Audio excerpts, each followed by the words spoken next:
how long have you been seeing him? It's been about 6 months. Okay. Do other people at work know that you and the boss are having an affair? I don't believe so. I haven't told anyone. And if they know, they haven't said anything to me.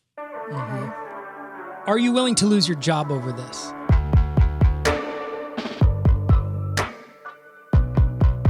Therapy Thursday. Let's get some therapy. Today we're going to talk about affairs. Okay. No end to the different kinds of affairs, right? Sarah, you are a licensed therapist. You see all kinds of affairs happening. It comes up a lot. I mean, I think most people have either had an affair or been cheated on at some point in their life. Do you think it's an honest thing to say? Do you think it's a real thing to say that every girl in the world has been cheated on? Oh, God. Either, I'm going to go back to what I said, either been cheated on or has cheated on someone. Okay. Because So- it really is about half and half. So When it comes to men and some women. infidelity has touched everybody at some I point. think so. some I point, would yeah. say so. Yeah. What do you think? Yeah, I Probably think it true. starts early in elementary school when, Yeah. you've got a crush on someone and then someone else Sure. steals him from you.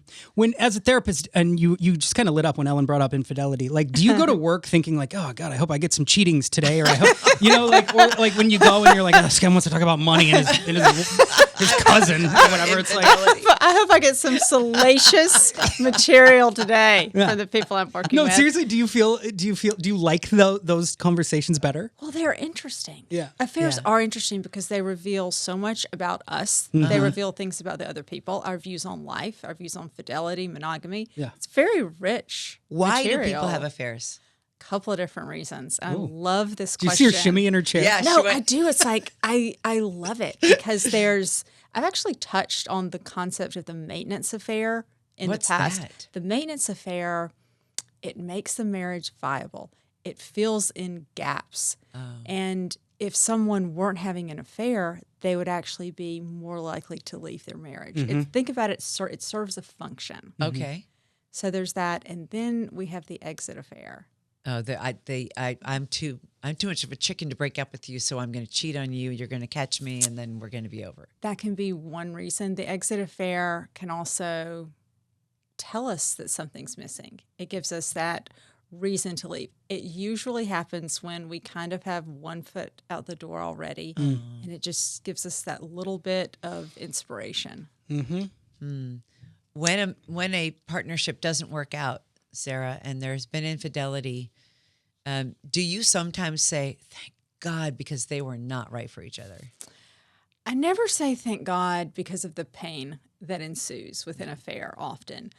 But, I mean, there have been times when I'm glad that somebody is taking the step to exit a relationship that's clearly not working for other people. Ideally, that's not through an affair. Ideally, I realize this relationship is no longer viable, so I'm going to take steps to exit. But, sometimes I think there is a sense that two people aren't meant to be together. Okay. Does that make sense? Yeah. Total. Everything you say makes sense to me. Let's go to Portia. Hi, Portia. Hello. Hey, Portia. You're on with Sarah Dash and Ryan Mano and myself. I'm Ellen. Hi. I'm nervous to talk about this. Oh, Um, what's going on? so I have fallen in love with my boss. Okay. So like he's the chief physician at the med spa I work at, and I'm the concierge and like patient liaison. He has told me that his marriage has been over for a really long time, and that like I'm the first person who's made him feel alive in years, Okay.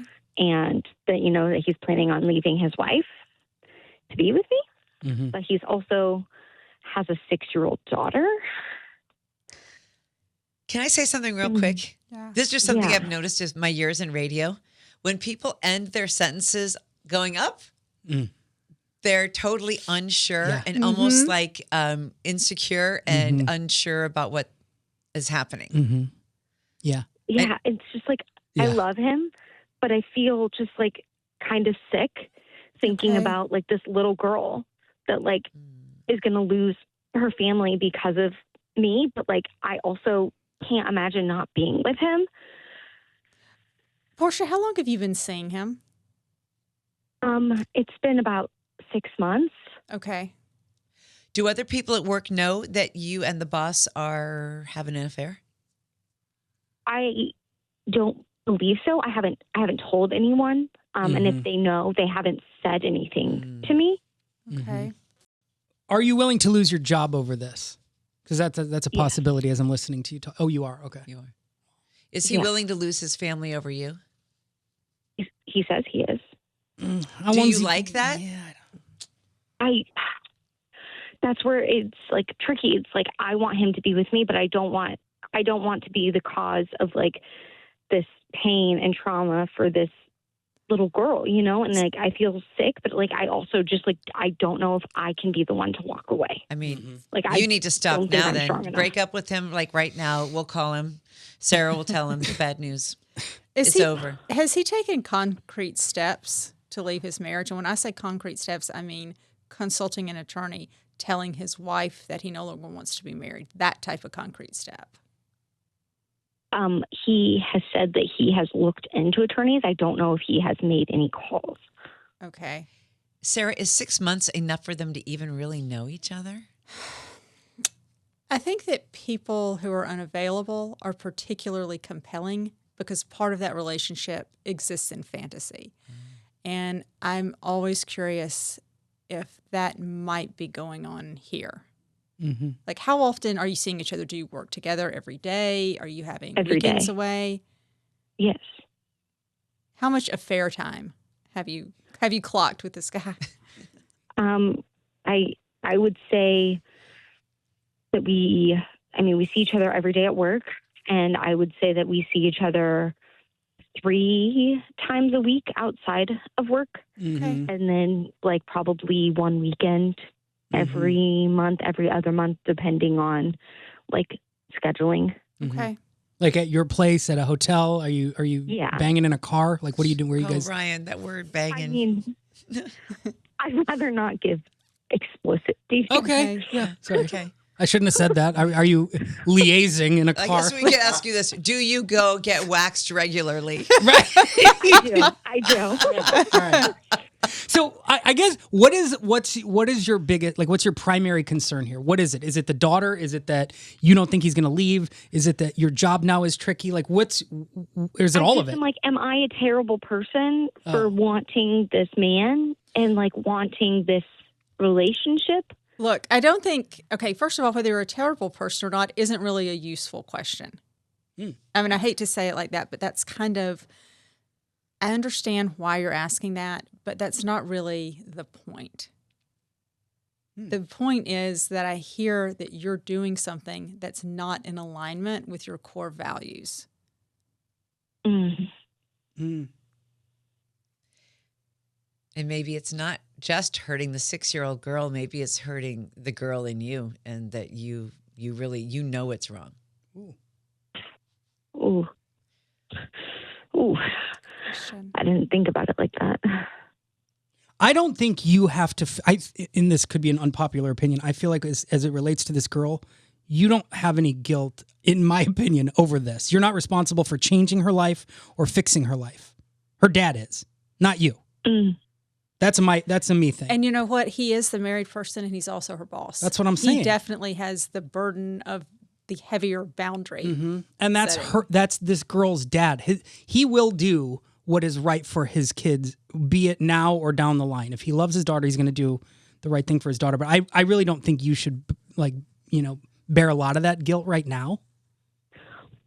But also, I guess, like, if we stay together and he leaves his wife and we, make this a permanent official thing, like years down the line, and is it all going to just blow up in my face, But that's with any relationship, isn't it? Yeah. We never know. And when a relationship begins with an affair, there is a substantially higher chance that relationship too will end. Yeah. I mean, that's statistics bear that out. The way it starts is the way it ends. Totally. But we don't know that that's necessarily going to be the case with you. But I think it is important to know that is a possibility. And I think you're already sensing that. I mean, you already said that. Yeah. Did you grow up in a blended family? I did. Yeah. Uh-huh. Okay. And how did that go? Did someone have an affair? Yes. Was it your dad or your mom? Both of them. Oh, they both did. Did they stay with their affair partners? No. Okay. Oh, neither. Okay. Neither. So there's more fear right there. Yeah. Yeah. Have you met the daughter? I have not. Okay. I kind of like that That's because a line. it's too. That's a it's too line new. I won't cross until, like, we have a concrete, like, it's only us relationship. And even then, I think it takes some time. Like I'm in a relationship now for some time with a mom, and when I sleep over and the kids are there, I still sleep on the couch because I think that's the nice thing. That's the right thing to do. That's where she wants you, actually. That's funny. Thank you, Ryan. That's good. I like to make you laugh. Yeah. I do. Here's one other thought I just had. I think that if you're having a problem with this and he's the right person, he'll do the right thing in the right order for you. Because this is making you uncomfortable. We can hear it. Yeah. Yeah. Yeah. Yeah. And so maybe your feelings came at the wrong time, but if he is the right one, the right thing will happen. Yeah. In the right way. Because it's not always convenient. I mean, we don't fall in love with convenient people. We don't necessarily fall in love at the convenient times, but I do hear that you have a really deep attachment to him. But I do. yeah, I really do. But the ball's kind of in his court. It's not the only place the balls are. Oh, right. Oh. Hey, what about this? And Sarah, what do you think of this? Imagine your life without him and the freedom that you would have to go meet someone who doesn't have all these problems and who's not your boss and whose little girl you wouldn't be risking hurting. Like, if you didn't have any of that in your mind, how would that feel? You're just Portia out in the world with all these possibilities. Like, I just feel like Scary, if you can get out of your mind and world. Scary? Why scary? It seems so vulnerable. I don't know. Like, Have you ever been alone? No. Okay. Mm-hmm. So what was your relationship situation before you met this man? I had a partner for many years, and I mean, like, we broke up not too long after I started my new job, where I met my boss. We didn't start anything. I didn't start anything with my boss. Wow. I was. Were you attracted to your boss? Is that part of what ended this relationship? Okay. I think I realized that, like, I wasn't getting that there wasn't as much of a connection there, and that I was looking forward to being at work more than I was looking forward to being at home, and that it just wasn't the right person. So it highlighted for you what was missing in your relationship. Yeah. Got it. Okay. Would you and I know the answer already, but maybe you'll think about this. Would you feel the same about this guy if he wasn't your boss, if you just met him, I don't know, at a happy hour and you guys talked for 40 minutes or something? Like, would you still have the same feeling, or did it happen because he's your boss and you see him every day? It's almost like the prison philosophy, right? Like, if you're in prison and you see this prison guard walk by every day and she's a woman, and you might not like her out in the world, right? But you like her right in prison. now. She's looking real tasty. Is that what it is? Like, are you just attracted to the? I don't know. I feel like I definitely grew more of an attachment to him the longer I was around him, but I just assumed it was because I was getting to know him more, and now I'm really questioning it. Okay. I was a little bit earlier, I was talking about the concept of maintenance affair versus exit affair. Okay. Although you did not leave your partnership for him, this has exit affair vibe. It let you know what was missing in your relationship. It energized you. You saw what could be possible with somebody else. Okay. For him, I wonder if it's exit or maintenance. Are you filling in gaps in his marriage?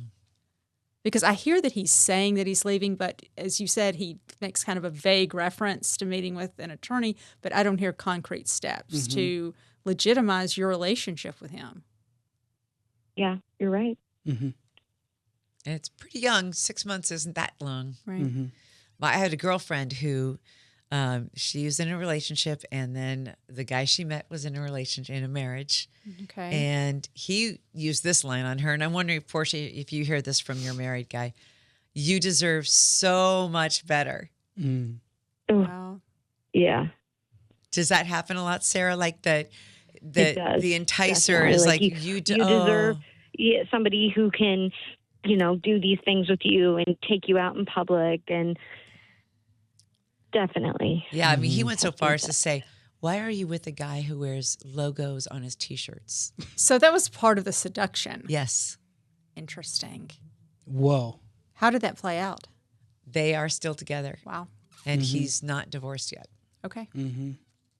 How long are you willing to wait on this, Portia? That's another I was question. just about to ask you how long I should wait. Oh, Sarah, how long should she wait? Well, I'm going to ask you something else. Oh. I don't know. Do you think that he would leave his marriage were it not for you? Are you the sole reason why he's talking about leaving the relationship with his wife? I mean, the way he talks, it sounds like they don't connect anymore, and that they're both unhappy, and that they're just kind of ships passing in the night, and It's like classic movie. I was going to say, does it ever cross your mind that he's just telling you that?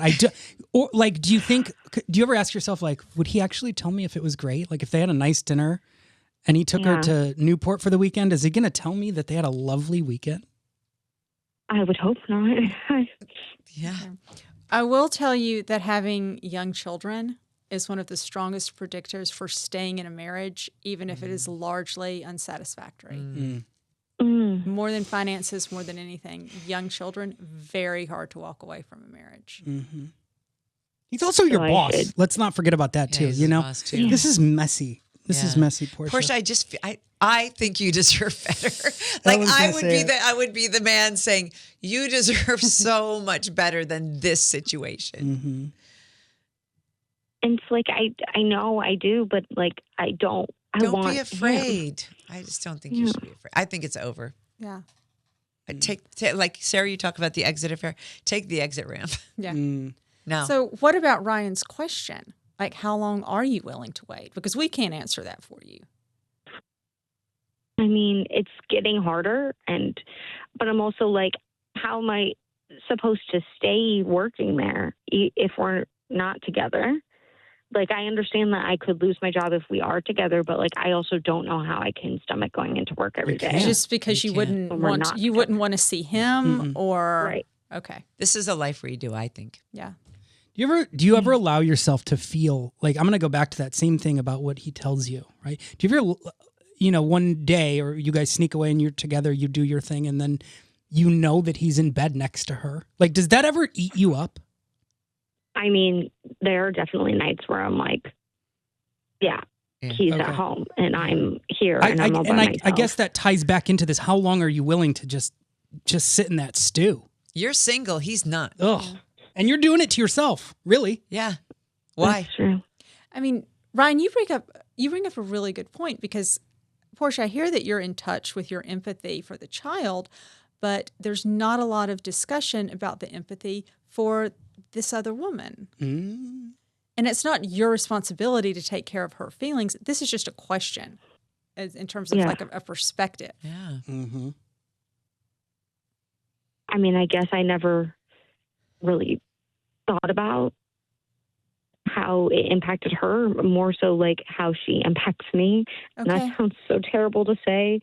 I realize that because I'm the one on the other side, but it's just like, I mean, I just see that she has what I want, and it hurts to see that, Are you, sorry guys, I'm just going to, this is fascinating to me. Have you ever considered, and please answer this honestly, have you ever considered sabotaging their marriage with the information that you have? No, I mean it. No. Because You would never I just. feel like if I did that, I would also be like ending our relationship. Like I don't know how he could trust me if he found that out. Right. Wow. But if you want to call her, Ryan's like, burn the house down. Well, you're being a good affair partner. You're protecting your affair partner's secrecy. Proud of you. it's on my resume. Yeah. Well, no, Sarah, what would you do? I mean, the most obvious thing to me is that she's not seeing any concrete steps to end this marriage. I've heard words, I've heard nice time together, but I mean, only you can decide how long you're willing to stay in this. But this sounds like I'm being pro-affair. If it's an exit affair, he needs to exit. If it's a maintenance affair, he's not leaving that marriage. Unless you take Ryan's advice and blow up his world. I'm just saying, there's all sorts of options here. Oh, that'd be awful.